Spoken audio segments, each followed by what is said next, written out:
Halo, Assalamualaikum warahmatullahi wabarakatuh. Selamat pagi. Saya John Iwan Kurniawan, salah satu asisten di bagian sekretariat perusahaan Subbag Pertahanan dan Keamanan. Pada pagi hari ini saya akan menyampaikan sharing session terkait bagaimana membangun employee branding. Let's check it out. Dampaknya bisa menjadi sesuatu yang setidaknya menunjang pekerjaan kita.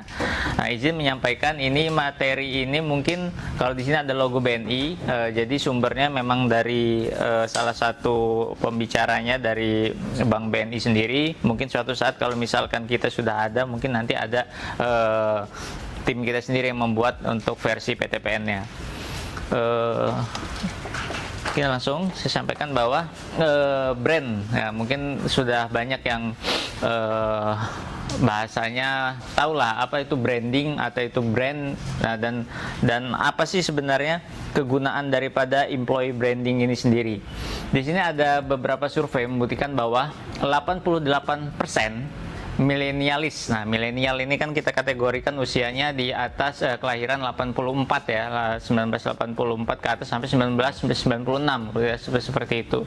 Usia-usia rata-rata kita ini kan milenial sekarang yang ada di sini, dan juga ada Gen Z kan yang baru-baru, mungkin ada anak-anak magang juga, dan juga Gaya itu masuknya Gen Z. Kemudian ada baby boomer, Pak Kabak dan Pak Kasup, biasanya itu baby boomer.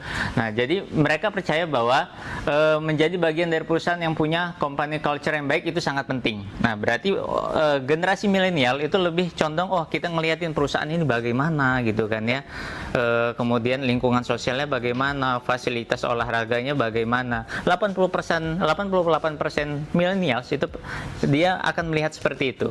Lingkungan kerjanya gimana, sehat, toksik, seperti itu. Jadi orang-orang anak-anak millennials lebih condong melihatnya seperti itu. Kemudian ada 69% pegawai lebih senang untuk apply ke perusahaan yang aktif memanage brandnya.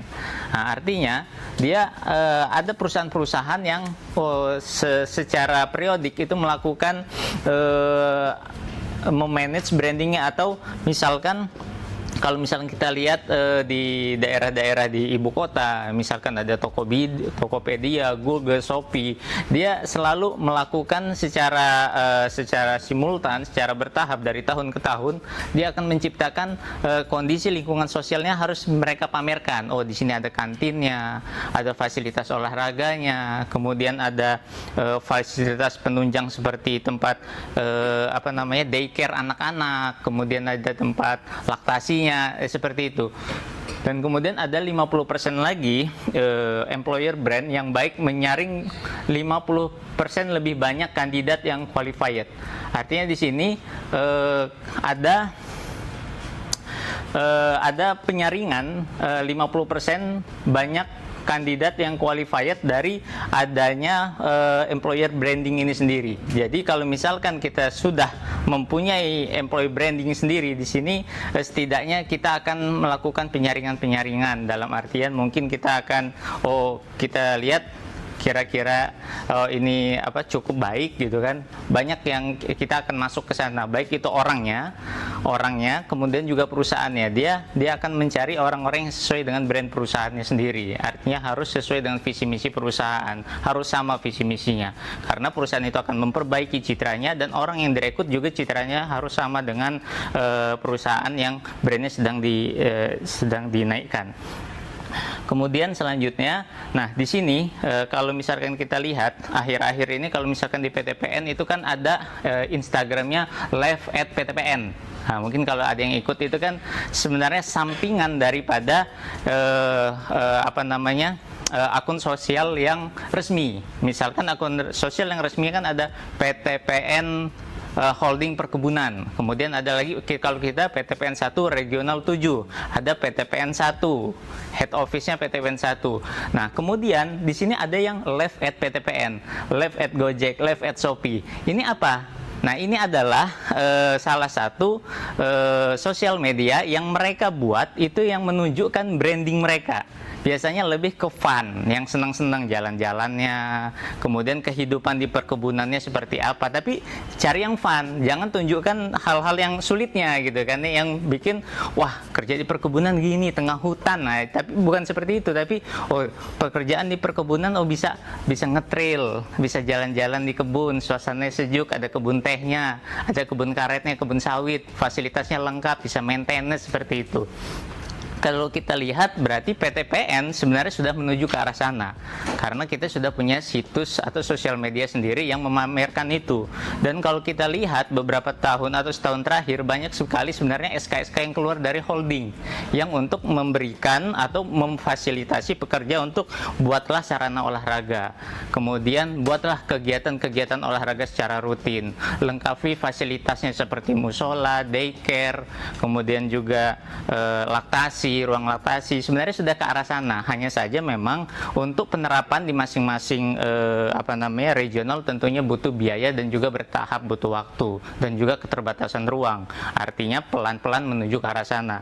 Tapi kalau misalkan kita lihat sekarang, mungkin ya dari beberapa organisasi yang ada di PTPN yang dikelola oleh PTPN sendiri sudah mulai ke arah sana, difasilitasi kegiatan olahraga, difasilitasi.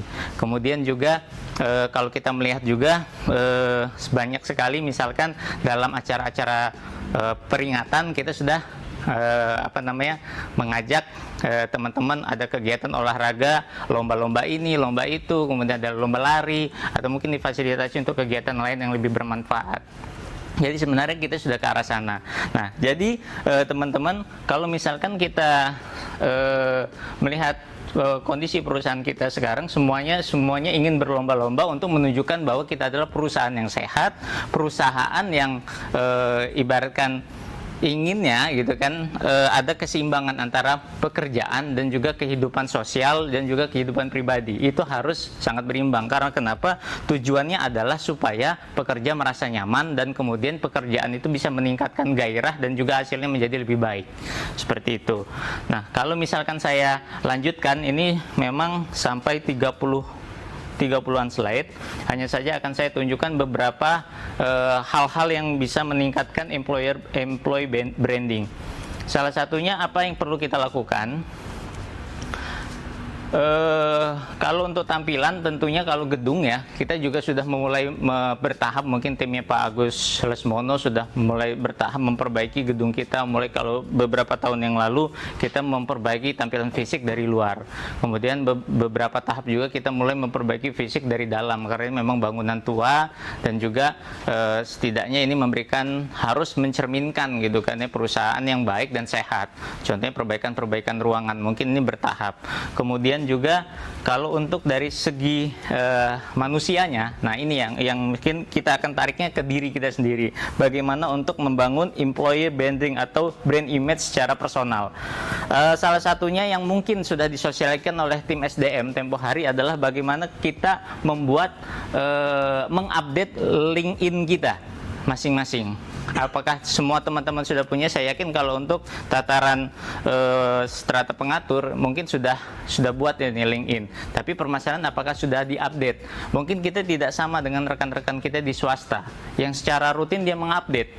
Ketika mutasi update lagi, ada SK update lagi. Nah, kita mungkin jarang sekali menggunakan ini. Karena kenapa? Kita sudah sangat yakin. Biasanya yakin PTP nih, PTP sampai pensiun gitu kan. Tapi tidak ada salahnya dengan kita mengupdate tiap periodik, itu membuat kita bahwa ketika nanti dilihat, oh orang ini nampaknya sangat-sangat qualified sebagai seorang asisten umum, general affair misalkan, seorang legal konsultan seperti itu. Jadi nggak apa-apa kita update LinkedIn kita, karena SDM juga sendiri sudah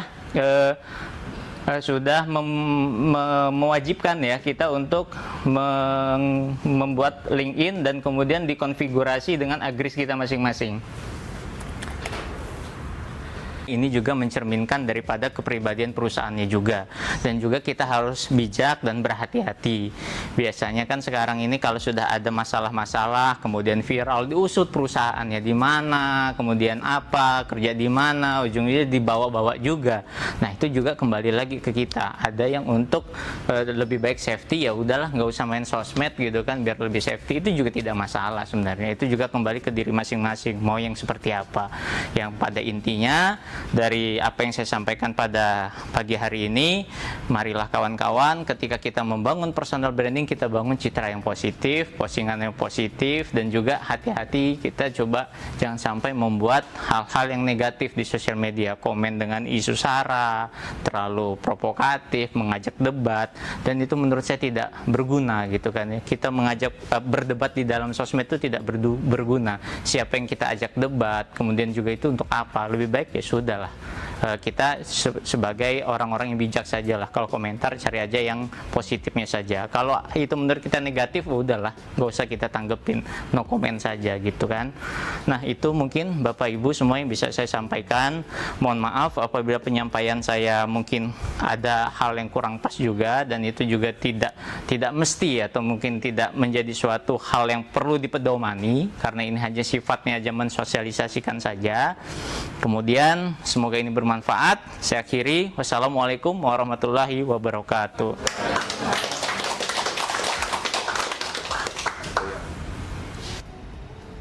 Niatnya kita itu untuk positif, untuk senang-senang, supaya kelihatan keakraban, kegembiraan, tapi justru menimbulkan negatif terhadap perusahaan kita. Ya perlu hati-hati juga, apalagi di sosial media ini kan sejarahnya bisa ditelusuri dan gitu ya. Terutama Gen Z, milenial, kadang-kadang enjoy aja begitu nge-share. Dan kata Pak John tadi, komen-komen segala itu. Nah itu jangan sampai berimbas, malah berimbas hukum. Hanya yang kita tadinya niatnya nagih orang atau nyebutin nama, mencemarakan baik kan gitu. Yang mungkin kita nggak paham karena kita mungkin bukan orang hukum, pengalamannya juga tidak ada di situ. Tapi begitu tutup orang, kita bingung. Atau ke undang-undang IT kena kan gitu. Nah ya itulah ya. Mungkin jelas ini sangat bermanfaat Pak John. Terima kasih. Ya menjadi mungkin motivasi kawan-kawan juga nih, terutama Gen Z ataupun yang ini, yang milenial. Kalau yang udah tua-tua ini mungkin cuma sepupunya ya, ikut bangga ya kan gitu. Cuman memang kita nggak boleh ketinggalan ya dengan perubahan zaman, apalagi sekarang semua perusahaan sudah mengarah ke situ kan. Bagaimana menampilkan apa yang kata Pak Jota di branding itu harus kelihatan. Kita sekarang di TPN juga sudah